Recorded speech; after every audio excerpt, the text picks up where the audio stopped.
Jireenya ilma namaa abjuu fi hawwii hedduutiin guutame keessatti gaaleen jechoota lama qabatte kan furtuu dandeettii uumamaa kee guutuu taate tokko jirti. Amma jalqabi. Jechoonni salphaan lamaan kun hundee tarkaanfii fudhachuu, carraa jiruutti fayyadamuu fi imala gammachiisaa gara galma keetiitti gootu jalqabuu of keessatti qabata. Jireenya keessatti yeroo baay'ee filannoowwan nu qunnaman hedduudha. Filannoowwan kun filannoo bakka amma jirru turuuf godhamu yookiin immoo filannoo utaalcha jireenya gara boruutti godhamuuf shoora taphatan ta'uu malu. Ani har'a amma akka jalqabduufin gaaffii siif dhiyeessa. Amma jalqabi.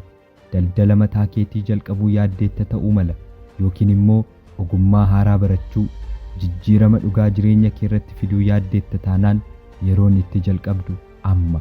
Imalli ati itti deemaa jirtu qormaataan kan guutame ta'uu danda'a. Badhaasni dhumarratti si eegu garuu qormaata amma jiruun kan hin madaalamnedha.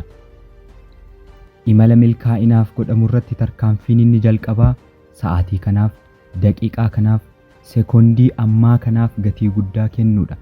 Yeroo baay'ee yeroon mijataa ta'e hamma dhufutti eegaa, haalli sirrii ta'e haga dhufutti eeguutti gadi teenyee tarkaanfii jireenya keenyaa daangessina. Garuu dhugaan jiru yeroon mudaa hin qabne hin jiru. Akka kennaatti kan siif kenname yeroo ammaa kana qofa. Yeroo ammaa kanaaf gatii guddaa kennuun tarkaanfii gara jiruu milkiitti gootuuf akka anniisaatti tajaajila. Hiree kee murteessee abjuu kee boruuf si tarkaanfachiisa.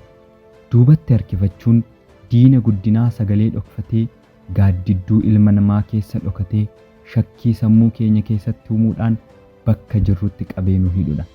Garuu ammaa jalqabuun jireenya kee keessaa duubatti harkifannaa ari'uu fi dandeettii kee guutuu gadi lakkisuudhaaf shoora hin madaalamne taphata.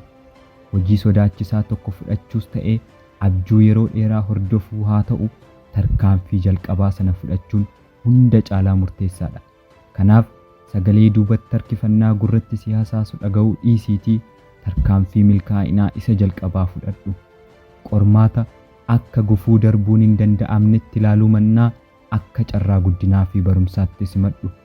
Yaada guddinaa fudhachuudhaan daangaa kee bira darbuuf of humneessi. Kufaatiin tarkaanfii milkaa'inaa akka ta'e amani.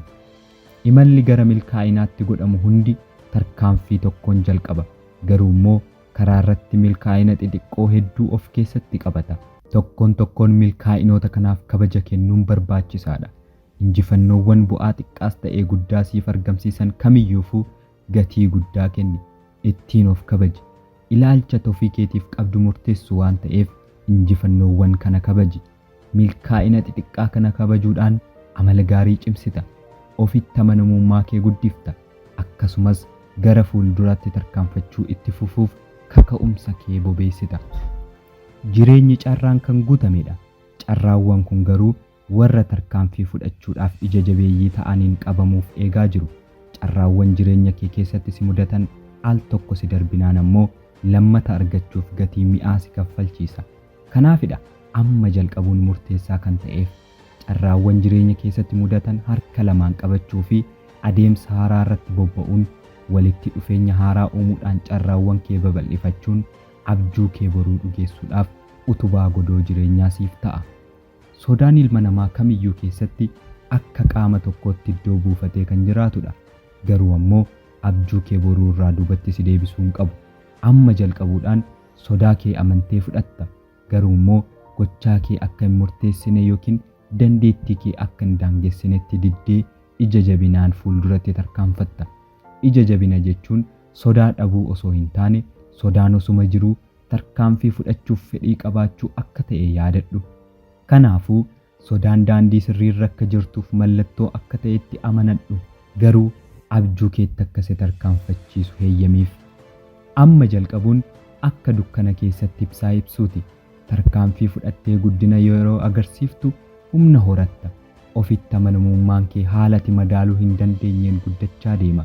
Kaka'umsi milkaa'inaaf qabdu ramaca ibiddaa boba'ee hin dhaamne kan yeroo hunda tuttuqee guddinaaf si watwaatu ta'a.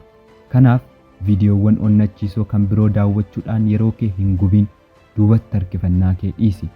Isa raawwachuuf yaadde sana ammuma jalqabi. Ammuma raawwadhu.